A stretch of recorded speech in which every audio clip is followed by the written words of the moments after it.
Compassionate, experienced, unwavering, approachable.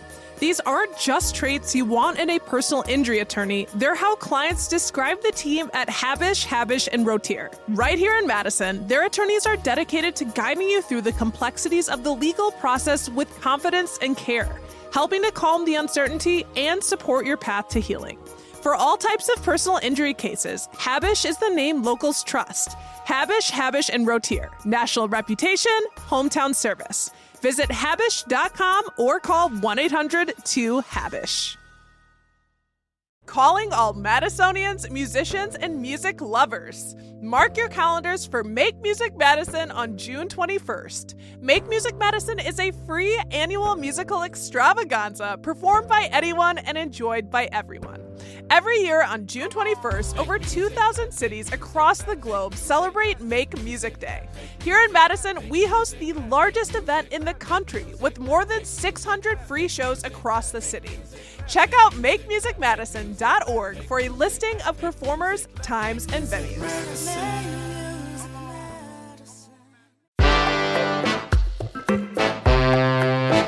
Today on CityCast Madison.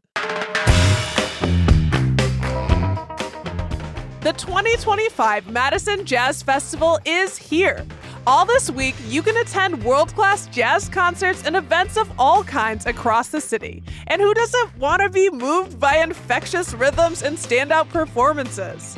To get the lowdown on what's happening at this year's fest, we sat down with two of the lead organizers, Jolyn Rorda, co-director of the Arts and Literature Laboratory, and Kate Schwartz, Artist Services Manager at the Wisconsin Union Theater. And in the second half of the show, we talked with one of this weekend's headliners, multi-Grammy Award-winning jazz pianist Arturo O'Farrill. It's Tuesday, June 10th. I'm Bianca Martin, and here's what Madison's talking about.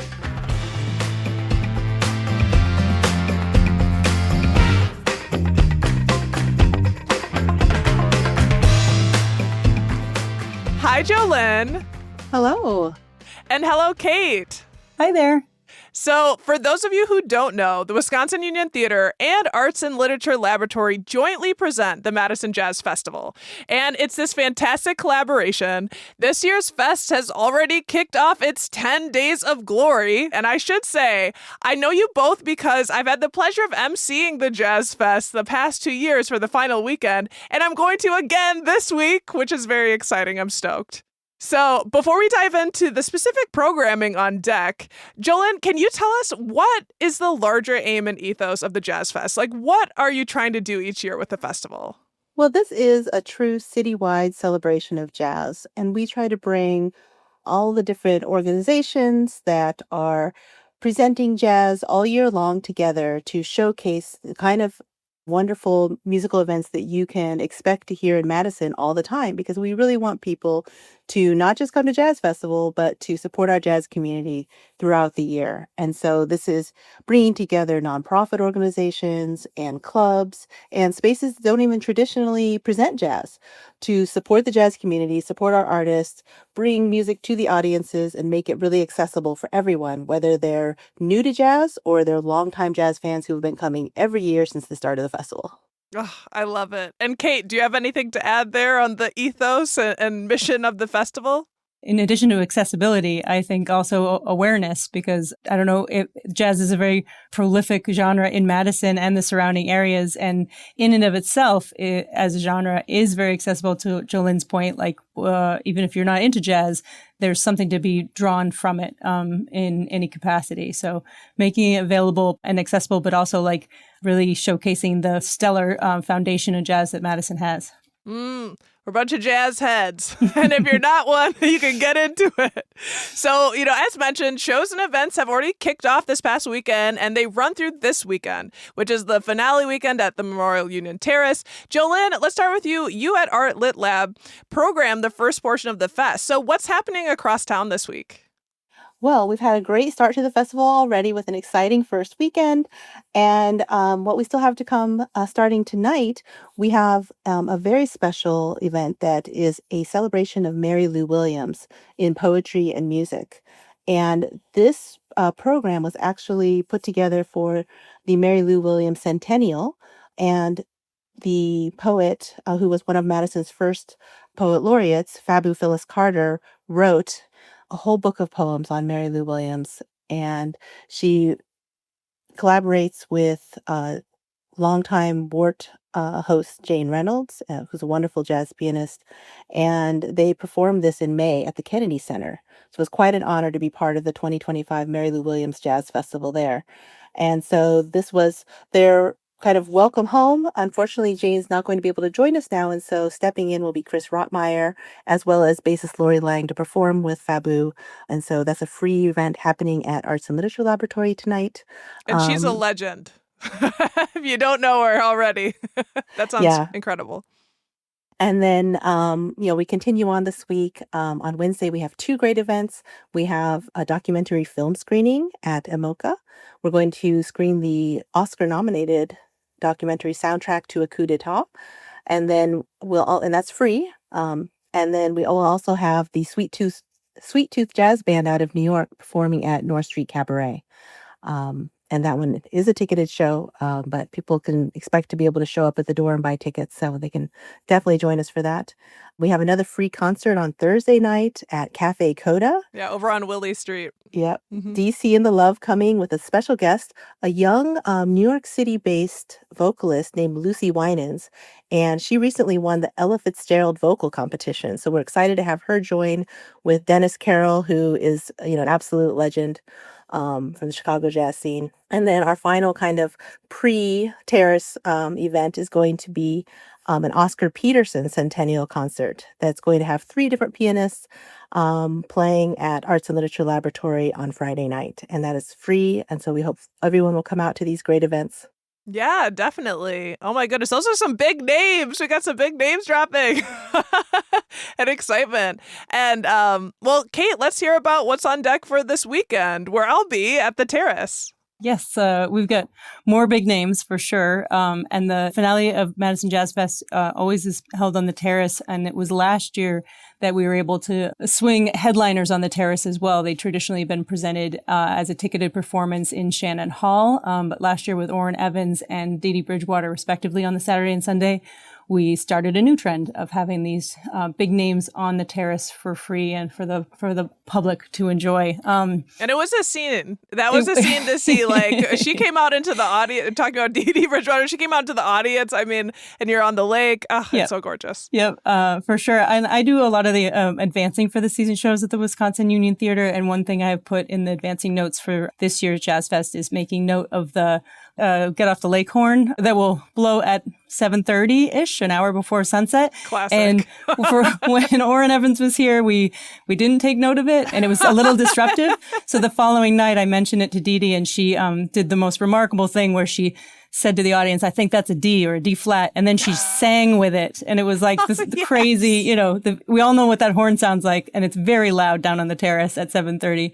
But she just wrapped it into the set. Right in the dissonance. That's right. That's right. So I'm hoping our headliners, Isaiah Collier in the Chosen Few on Saturday, and Arturo Farrell, of course, in the Afro-Latin Jazz Ensemble, will take note of that in their run of show and see what they can do with our blessed little horn sound there. This year for the Terrace, we have a wide range of regional acts, local acts, and again, these imported headliners. We sort of fleshed it out a little bit, and we have fan favorites like La Combi to do our evening set on Saturday. Dance party.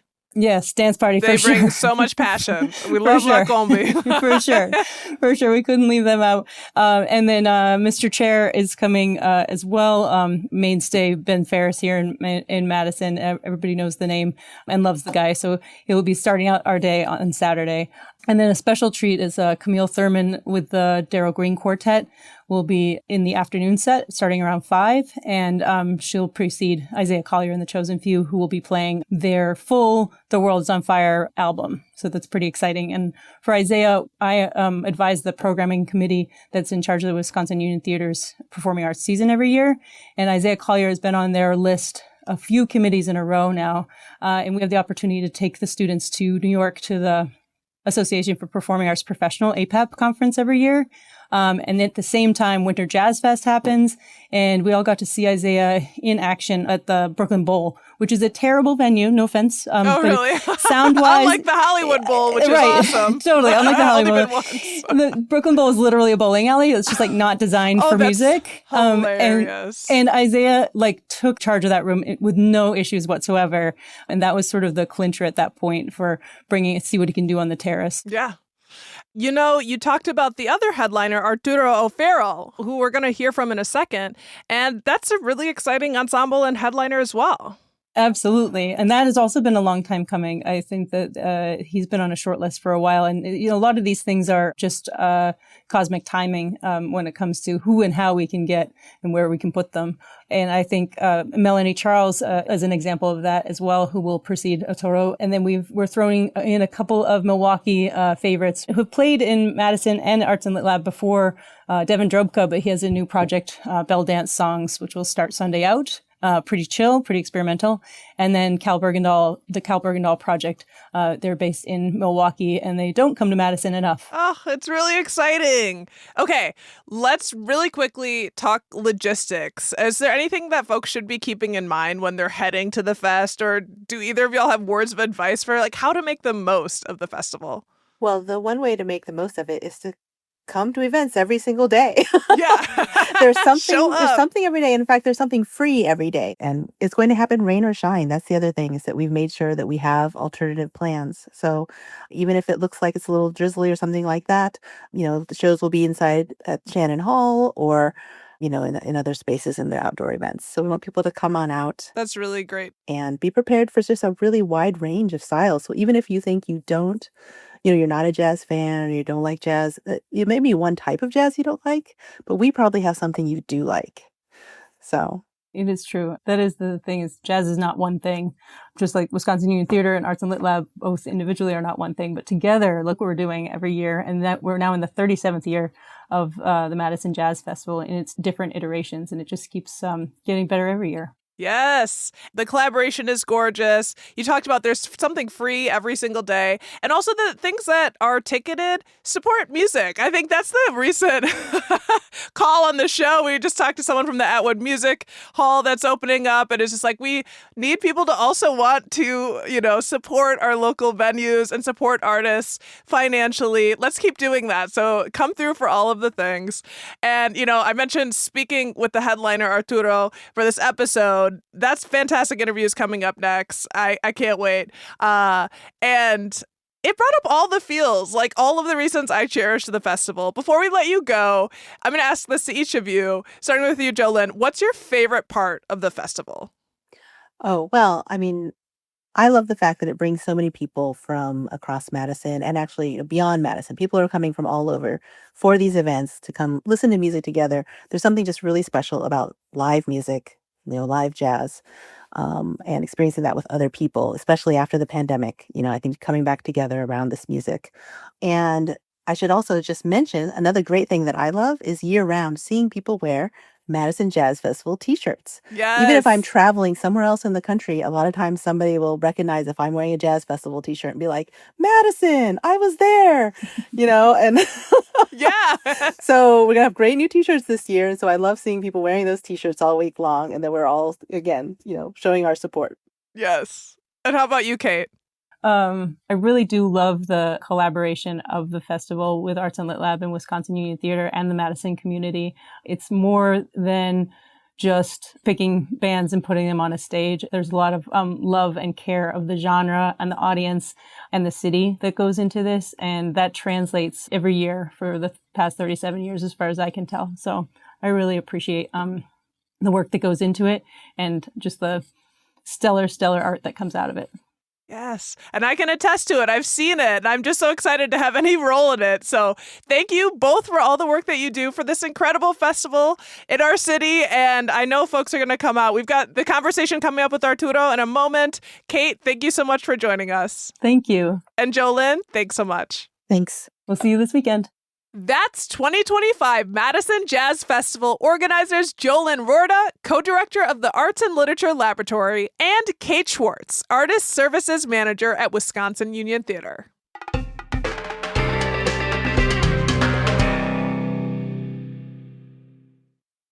This episode is sponsored by Friskies, who would like to tell your cats hi. Now, if that didn't get your cat's attention, there is one thing that always does the trick. Just pour some Friskies crunchy food in the bowl and you'll hear those paws come running. Works every time. With so many Friskies choices, you can always bring your cats running from their secret napping spots. There's always more to explore. See for yourself at friskies.com or visit your local store. Are you still quoting 30-year-old movies? Have you said cool beans in the past 90 days? Do you think Discover isn't widely accepted? If this sounds like you, you're stuck in the past. Discover is accepted at 99% of places that take credit cards nationwide. And every time you make a purchase with your card, you automatically earn cash back. Welcome to the now. It pays to Discover. Learn more at discover.com/credit card, based on the February 2024 Nielsen report. Okay, y'all, I'm super stoked for the next part of this episode where I sat down with one of the final weekend's headliners, famous jazz pianist Arturo O'Farrill, who will close out the festival on Sunday night with his Afro-Latin jazz ensemble. Please enjoy. Arturo, thank you for being with us. Wait a sec. I detect a note of Hispanidad inside your voice. Mi nombre es Bianca, pero no soy But you have negro. such a good accent. You have such a good. You said I studied Arturo. Nobody says Arturo. Everybody says Arturo. And when I was in grade school, I used to go is Arturo. Oh God. Arturo. Artery. Oh my God. Well, I mean, you're a musician, so I want to come correct. Arturo. Yeah, well, thank you. Yeah, I wish. I'm out here pretending, but you're the real deal. We are so excited for you to be at our jazz festival this year. Me too. This is wonderful. Yeah, we're so stoked for your set. And, it's being described as electrifying Afro-Latin jazz ensemble. Can you tell us, what might we expect from your headlining performance? Well, the ensemble is wonderfully made up of people that I've been working with for many, many years and some newer faces. And they really represent, from my opinion, the real vanguard of what Afro-Latin jazz music is now, because it's not, there was a point when Latin jazz was just a word and somebody stuck a conga on a existing jazz performance, and they called it Latin jazz. Then it became a little bit more site-centric, and it became something that was associated very much with salsa and Afro-Cuban jazz. But what we found is that, wow, Latin America is a whole 2, 3, or 4 continents. Latin America is South America, the Antarctic, the Americas, Central America. And what we found out is all these places are places where, regrettably, lamentably, and with great horror, the enslaved peoples were brought. And so they were brought to these places, and the same thing that happened in New Orleans and in Kansas City and in New York and in Detroit, that same thing happened in Bogota, in Lima, in Mexico City, in Havana. And so a resultant variant of what we call jazz was happening in those places. And so one of the things I'm proudest of is the fact that we're engaging the word Latin jazz in a new conversation. Not only are we insisting that Latin jazz was at the vanguard at the beginning of all of what we call jazz, but that it's much bigger, because jazz itself is much bigger. Jazz itself is much bigger than just the United States. Jazz is practiced all over the world, and different variants of jazz are practiced in Abu Dhabi and in Korea and in Seoul. Jazz is something that is venerated and beloved wherever this incredible experiment takes place, wherever the recognition that it is the result of struggle, it is the result of liberation, of joy, of overcoming incredible oppression. Mm-hmm. That is the story of jazz. And it's international, it's global, and it's the greatest thing that I can think of spending my life doing. Oh, I mean, the diaspora. It really is wide and far, the African diaspora. That's why people look at me and they're like, you're Brazilian, because there's Afro-Brazilians. Oh, you look Puerto Rican. People who are listening, if you've seen my picture, I'm biracial, half black, half white. But I've always been connected to the rhythms and the beats. Of course. And we started this conversation before we got on the mic. We're like, we both have the same curls. We're connected and connected through the love of jazz. I adore jazz. And I'm so excited to be at the festival again one this year. And your music, you're a stunner. You are a stunner. So we're going to just really quick play a quick snippet from one of your songs so folks can just get a taste of the magic.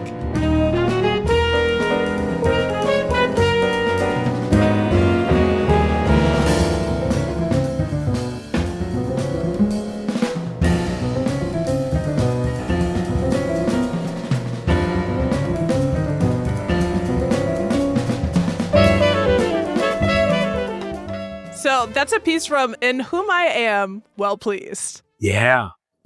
That's a piece that speaks very much to my educator side. I have a 30-year history of involvement as an educator in a number of institutions.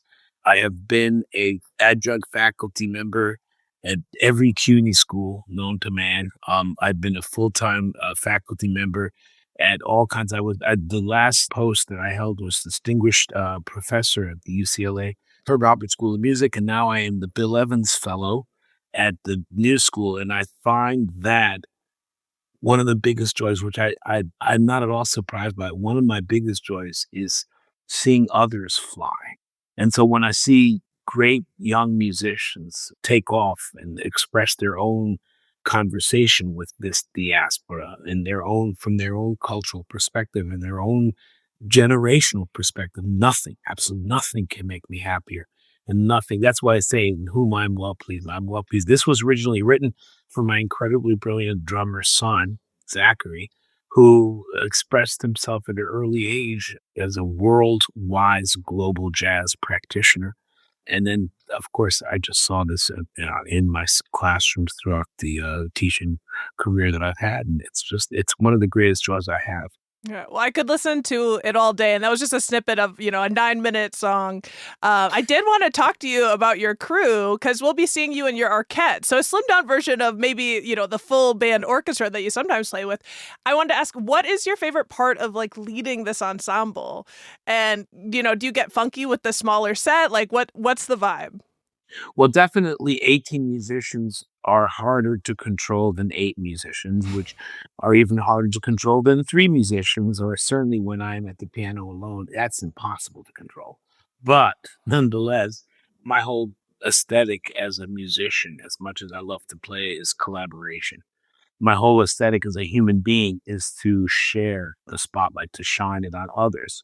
My whole aesthetic as a person is that what you're doing is as fascinating, endlessly incredible to me as anything I could possibly come up with. So 18 musicians can't possibly all get the spotlight at once, or can they? But it's fun to watch the smaller groups because I really get to hear the genius of these musicians. And I don't say that lightly. I'm really proud of the fact that my musicians are very, very multilingual, not even bilingual. They're multilingual. They play everything. I've taken them all over the world. We've performed music throughout the planet and learned from and played with musicians from throughout the planet. So I think that's part of what they bring to this. I'm really glad that, you're expressing yourself so beautifully and so well, and that you're really honing in on the global component of jazz and the jazz that we're hearing, because that is something that I know that I enjoy at the festival every single year, and that's something that Madison really values. We did hear some of the music and some of the genre. Can you take us further about what is Afro-Cuban jazz characterized by? How would you describe it? Well, Afro-Cuban, and I use that term with great reservation, because Afro-Cuban, Afro-Latin, Afro-Brazilian jazz are all musics that, to me, harken back to the original rhythms that shaped their performance here in the United States. Somewhere along the way, in some of the countries, the enslaved were not allowed to keep their percussion instruments. This happened in a lot of places, and in some places this was regrettable. But in some places, they were allowed to keep. I mean, in all places, it was regrettable. In any place that takes away your communication, your instruments, your traditions, your religions, any place that takes that away is abominable. But in some of these places, they were allowed. And they were allowed to do this certainly in Brazil, Afro-Brazilian candomblé, with Letier et Liege, with the rhythms of this incredible. Same thing with Cuba. And then you can really trace the intersection of European musical practice with African musical practice to a very specific entry point. And you can really hear the rhythms of Afro-Latin jazz I remember being a college student in an ethnomusicology class led by a famous ethnomusicologist named Paul Bloom. And he was showing us rhythms of Ghana. And he was showing us a film of some cross-stick patterns that they play in Ghana. And I heard something that I grew up with. I heard the sound of wawanko, heard the sound of clave, and I immediately went, oh my gosh, I'm part of a tradition that is uniquely African. The music I play, the music that I love is uniquely African. Doesn't matter if it's hip hop, doesn't matter if it's salsa, doesn't matter if it can all trace. In fact, there's a wonderful book called Secular Devotion that says that all of the music we listen to is somehow derived from African religious practice. And all of a sudden I recognized that. I heard this music and I went, wow, the source the source of all the voyage, all the global voyage, of all the places that this music has reached its highest expression. And so for me, Afro-Latin rhythms have a way of grabbing you and centering you in the center of the world. They just say, here it is. Here's the heartbeat of planet Earth. If you can't dance, get your dead ass out. That's what I'm talking about. Yeah. As you were speaking, I couldn't help but think about, I formerly produced a podcast with National Geographic about the transatlantic slave trade and the ships and carrying enslaved Africans, across the Atlantic. And one of the things that was discussed was, they were trying to suppress rebellion. And, that included different forms of communication. And there was discussion of like using rhythms and beats to communicate with one another in the ship holds. So that, like that spirit, that doesn't go away. And the interesting thing, too, is that slave trade, as horrifying as it was, not only did the North Atlantic route, it did the Northern European and Eastern route. There were slaves brought throughout the Middle East, throughout Asia, and into Europe. And so sometimes if you really follow the traces you can hear Africa in the music of the Middle East. You can hear Africa in the music of Asia, South Asia. Yeah. You can hear this music because these folks were brought against their will to these places in Spain and in Saudi Arabia and all over the place. And wherever they went, yes, they brought that essence of survival and joy and amazing ingenious.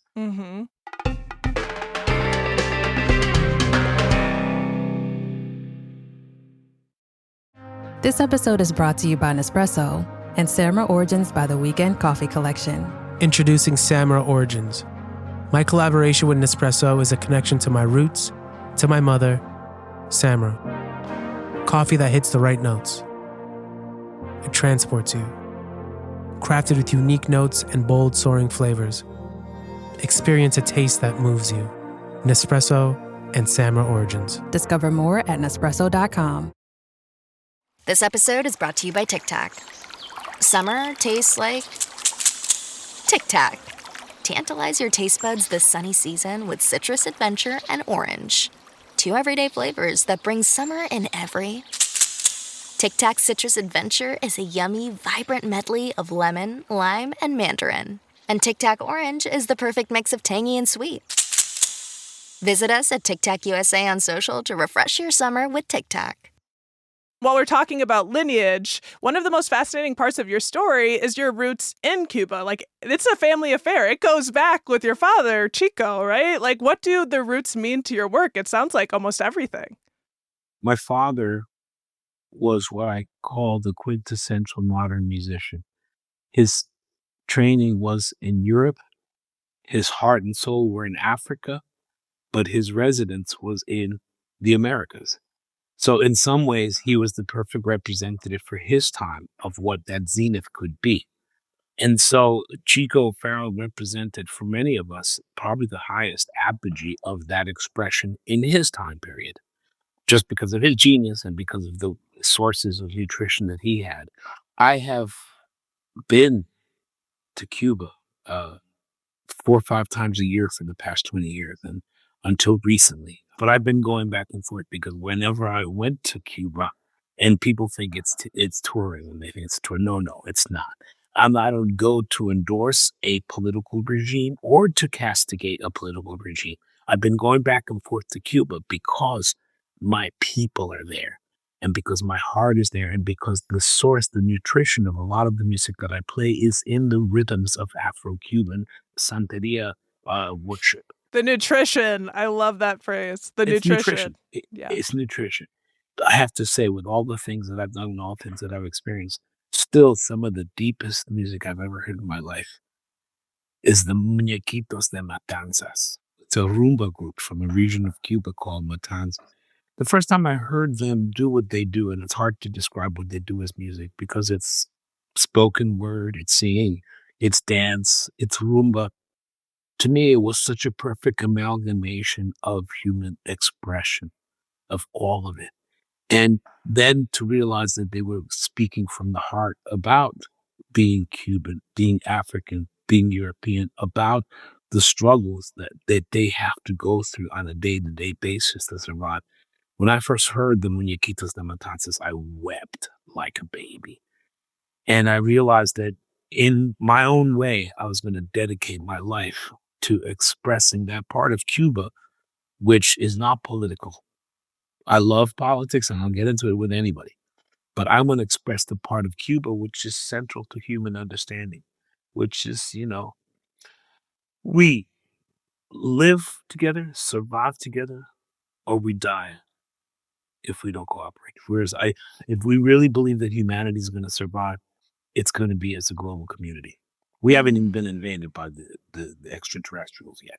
We can't seem to get along, just us. So far as we know, right? So far as we know. Well, they may be amongst us. I don't know. Right. But Arturo, you're a 6-time Grammy Award winner. I mean, you can speak as well as you can play. This is such a fantastic conversation. I'm like having the time of my life. You're one of the greatest living pianists in the world today, and that's somebody else's quote. And I've heard your music. It's absolutely phenomenal.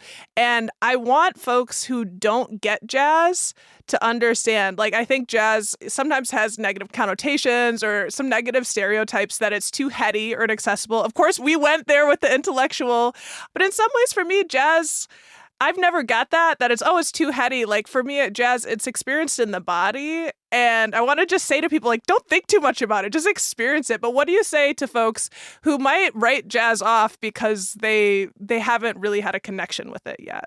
Well, let me say, first off, it's 8 Grammys. Oh, really? Oh, my God. I'm outdated. I pulled that.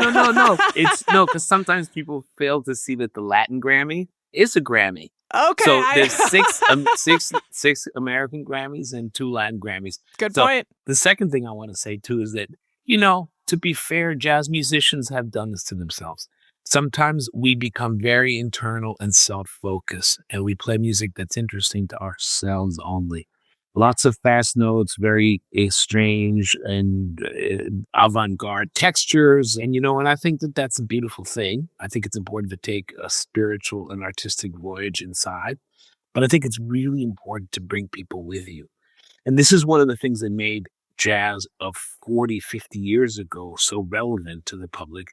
Jazz just recently passed over into less record sales than classical music, less unit sales, less views.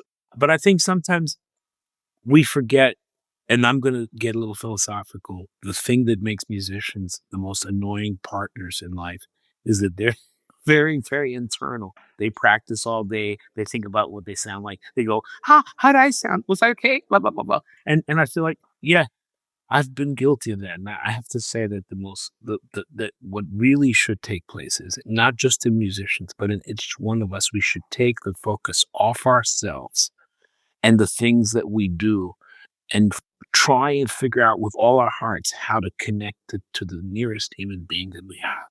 And the thing that I found in my career is that I can write really bizarre music. I mean, I've been recognized for writing really, really not mambos.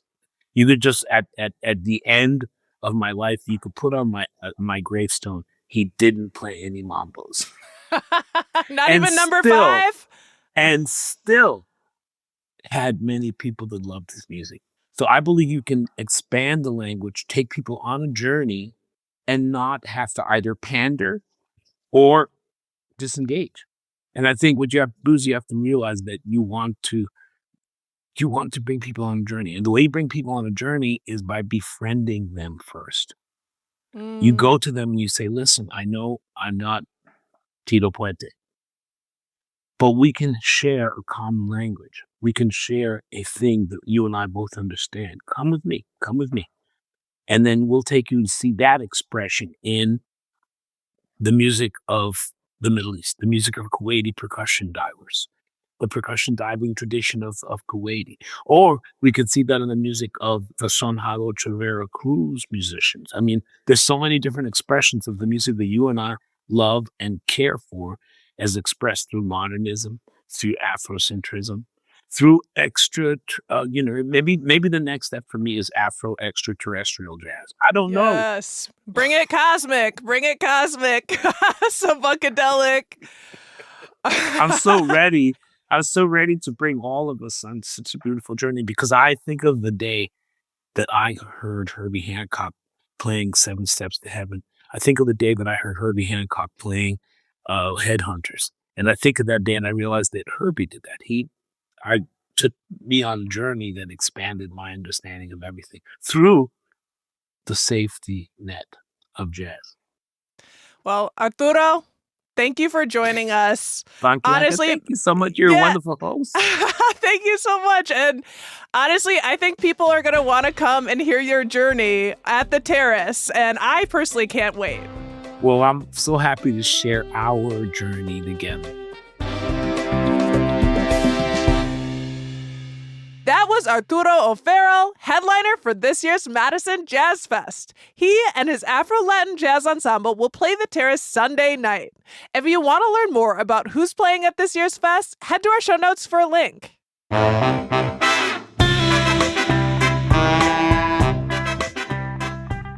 That's all for today, here on CityCast Madison. I'm Bianca Martin, your host. If you enjoyed the show, why not share this episode with a truly cool cat, somebody who likes to get jazzy with it. All right, we'll be back tomorrow morning with more stories from around the city. Until then, take good care.